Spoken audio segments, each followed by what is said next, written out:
जमिनीत असते ना, असं वर येते ते खाली माती असते म्हणून हे कट करायचं. खालचं कट एवढंसं कट केलं. कांद्याची पात कशी तसं.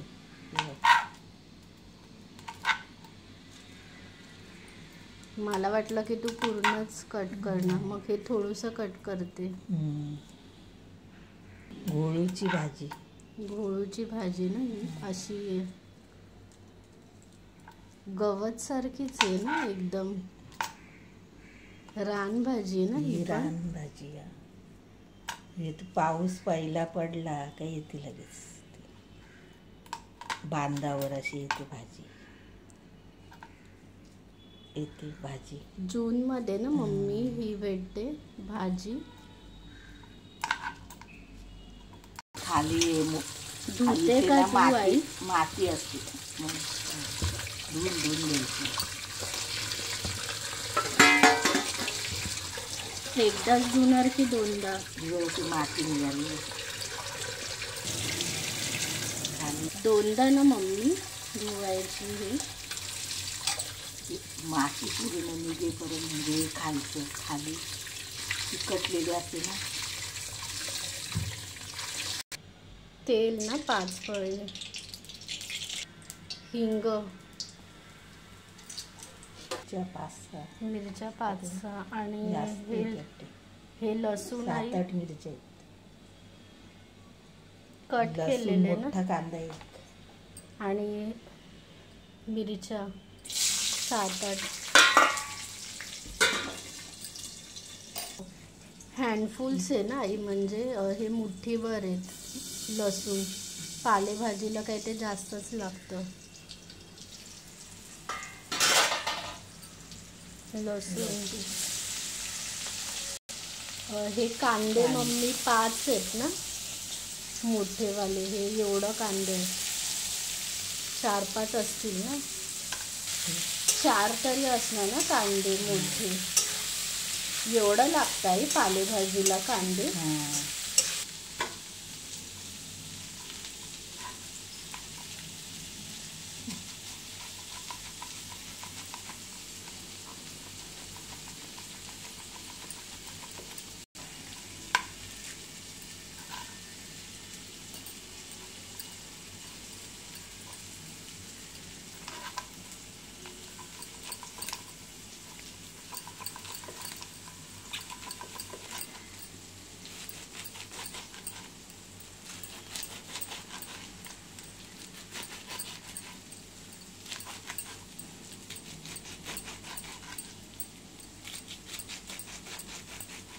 सुरीने कट करते ना.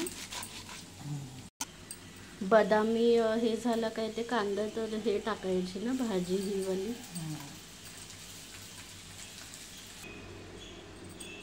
बाकीची टाकते ना चिरलेली. हळद अर्धच टाकायची. बिरडं टाकते ना आता. वाल टाकते म्हणजे कडवे वाल. 4 मूठ टाकले ना आई.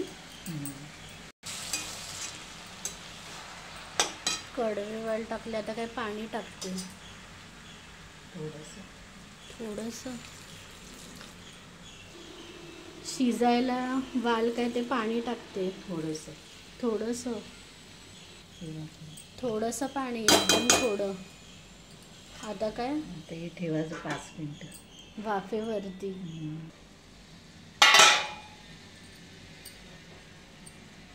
आता काय हाय फ्लेमवरती.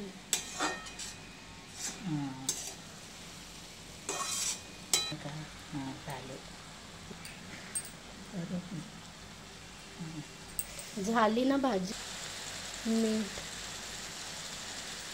ओलं खोबरं,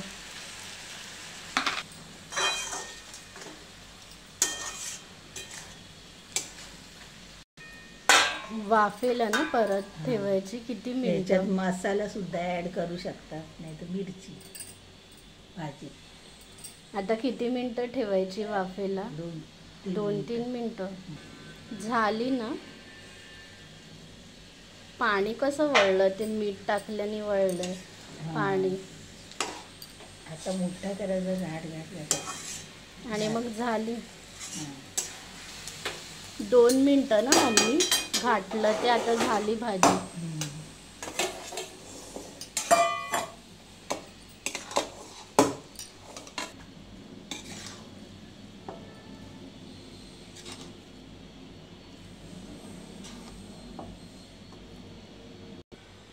झाली ना मम्मी भाजी ही. हो घोळूची घोळूची भाजी हे वाला हे मध्ये केलेली.